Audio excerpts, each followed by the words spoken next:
இன்னைக்கு நம்ம வீட்டில் வாங்கக்கூடிய பசும்பாலிலிருந்து ஆடை சேகரித்து எப்படி நெய் தயார் பண்ணுறதுன்னு பார்க்க போகிறோம். இந்த நெய் கடையில் வாங்குற நெய் மாதிரி இருக்காதுங்க. நல்ல மணல் மணலாக வாசனையாக அருமையான டேஸ்ட்டோடு இருக்கும். ஹலோ ஃப்ரெண்ட்ஸ், வெல்கம் டு சமையல் டிலைட்.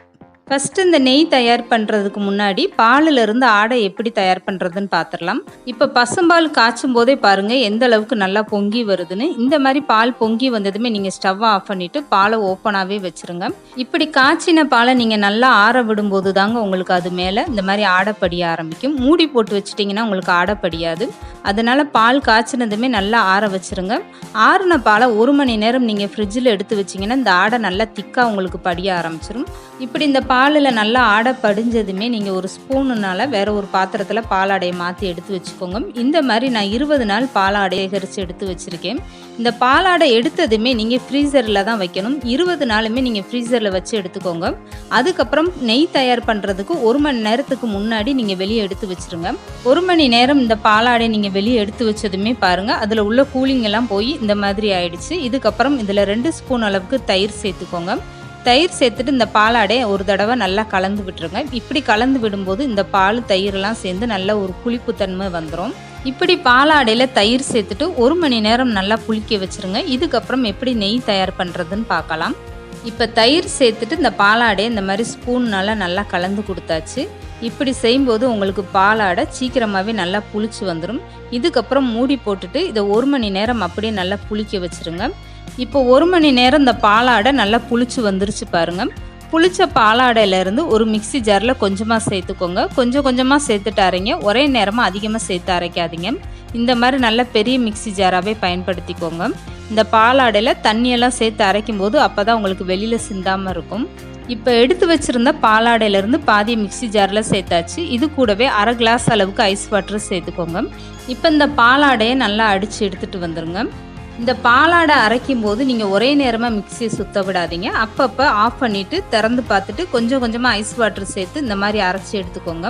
இப்போ 1/2 கிளாஸ் அளவுக்கு நான் ஐஸ் வாட்டர் சேர்த்து இந்த பாலாடையை அரைச்சி எடுத்துகிட்டு வந்திருக்கேன். நம்ம சேர்த்துருந்த கொஞ்சமான பாலாடையிலேயே எந்த அளவுக்கு நல்லா பட்ரு திரண்டு வந்திருக்கு பாருங்கள். இதை நீங்கள் அப்படியே சேகரித்து பட்டராகவே பயன்படுத்திக்கலாம். இப்போ இந்த திரண்டு வந்த பட்டரை நல்லா கையினால் திரட்டி எடுத்துக்கோங்க. எப்போதுமே மிக்சி ஜாரில் பாலாடை சேர்த்து நீங்கள் அரைக்கும் போது இந்த மாதிரி ஐஸ் வாட்டரை பயன்படுத்துங்க. அப்போ தான் உங்களுக்கு பட்ரு ஒட்டாமல் கையில் நீட்டாக இருக்கும் பார்க்குறதுக்கு. இல்லைன்னா கையெல்லாம் பிசு பிசுன்னு ஒட்டிக்கிட்டு வரும். இப்போ ரெடி பண்ணி வச்சுருக்க பட்ரு உருண்டையை இந்த மாதிரி ஒரு அகலமான பாத்திரத்தில் ஐஸ் வாட்டர் நான் சேர்த்து எடுத்து வச்சுருக்கேன். இந்த ஐஸ் வாட்டரில் அப்படியே சேர்த்துடலாம். இதுக்கப்புறம் இந்த மோர் நம்மளுக்கு தேவையில்லை. இந்த மோரை நீங்கள் கீழே ஊற்றிடுங்க. 15 நாள் 20 நாள் நம்ம எடுத்து வச்சுருக்க பாலாடையிலேருந்து தயார் பண்ண அந்த மோர் வாடை அடிக்க ஆரம்பிச்சிரும். அதனால் அதை பயன்படுத்தாதீங்க.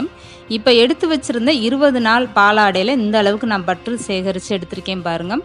இந்த ஐஸ் வாட்டரில் இந்த பட்டர் அந்த மாதிரி ஒரு டைம் நல்லா கழுவி எடுத்துருங்க. அப்போ தான் உங்களுக்கு பாலோட வாடை இல்லாமல் இருக்கும். இப்போ இந்த தண்ணியை நான் கையில் எடுத்து காட்டுறேன் பாருங்கள். தண்ணியோட கலரே எந்த அளவுக்கு நல்லா வெள்ளை கலரில் மாறி இருக்குன்னு. ஒரு டைம் இந்த மாதிரி நீங்கள் ஐஸ் வாட்டரில் நல்லா பட்டரை கழுவி எடுத்துருங்க. அப்போ நெய் உங்களுக்கு பச்சை வாடை அடிக்காமல் இருக்கும். இப்போ ஒரு அகலமான பாத்திரத்தில் கழுவி ரெடி பண்ணி வச்சுருக்க எல்லா பட்டரும் உருண்டைகளும் சேர்த்துருங்க. நீங்கள் நெய் காய்ச்சும் போது கொஞ்சம் அகலமான பாத்திரமாக எடுத்துக்கோங்க. அப்போ தான் நெய் பொங்கி வரும்போது அந்த பாத்திரத்தில் வெளியில் சிந்தாமல் இருக்கும். இப்போ எல்லா பட்டருமே நல்லா உருகி வரட்டும். ஸ்டவ் ஆன் பண்ணிவிட்டு இந்த மாதிரி கொஞ்சம் கலந்து கொடுங்க. ஒரு கரண்டினால் இந்த மாதிரி கலந்து கொடுத்துட்டே இருங்க. நெய் தயார் பண்ணும்போது இந்த பட்டரெலாம் நல்லா உருகி வர வரைக்கும் நீங்கள் ஸ்டவ்வை ஃபுல்லாக வச்சுக்கோங்க. அதுக்கப்புறம் மீடியமாக வச்சுக்கிட்டே இந்த மாதிரி நல்லா கலந்து கொடுத்துட்டே இருங்க. இந்த நெய் தயார் பண்ணுறதுக்கு அதிகமான டைமெல்லாம் எடுக்காதுங்க. 10 நிமிஷத்துலேயே நீங்கள் ரொம்ப சீக்கிரமாக அந்த நெய்யை தயார் பண்ணிடலாம். பட்ரு உருகுனதுமே நீங்கள் ஸ்டவ்வை மீடியமாக வச்சுட்டு இந்த மாதிரி நல்லா கலந்து கொடுத்துட்டே இருக்கணும். பொங்கி மேலே வராத அளவுக்கு கரண்டி வச்சு இந்த மாதிரி நல்லா கலந்து கொடுத்துட்டே இருங்க. இப்படி கலந்து கொடுக்கும்போது உங்களுக்கு 10 நிமிஷத்துலேயே சூப்பரான நெய் தயாராகிடும். இந்த மாதிரி நீங்கள் கரண்டியை வச்சு கலந்து கொடுக்கும்போதே பட்டரோட வாடை போய் நெய்யோட வாசனை வர ஆரம்பிச்சிடும். அந்த ஸ்டேஜ் வந்ததுமே ஸ்டவ்வை நல்லா குறைச்சி வச்சுருங்க. இதில் 2-3 துண்டு அளவுக்கு உப்புக்கள் சேர்த்துக்கோங்க. இது கூடவே கொஞ்சமாக கருவேப்பிலை சேர்த்துட்டு இந்த மாதிரி நல்லா கலந்து கொடுத்துருங்க. இந்த கருவேப்பிலை நல்லா பொரிஞ்சு வந்ததுமே ஸ்டவ் ஆஃப் பண்ணிடுங்க. அவ்வளோதாங்க, ரொம்பவே சூப்பரான நம்மளோட நெய் தயாராகிடுச்சு பாருங்கள். கருவேப்பிலைக்கு பதிலாக நீங்கள் முருங்கைக்கீரை கூட பயன்படுத்திக்கலாம். நெய் நல்லா வாசனையாக இருக்கும்.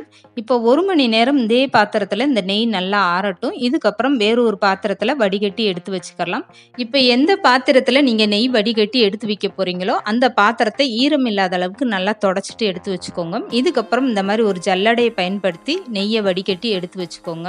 அன்றாடம் வீட்டில் வாங்கக்கூடிய பாலிலிருந்து இந்த மாதிரி பாலாடை எடுத்து எவ்வளோ ஒரு நெய் தயார் பண்ணியாச்சு பாருங்க.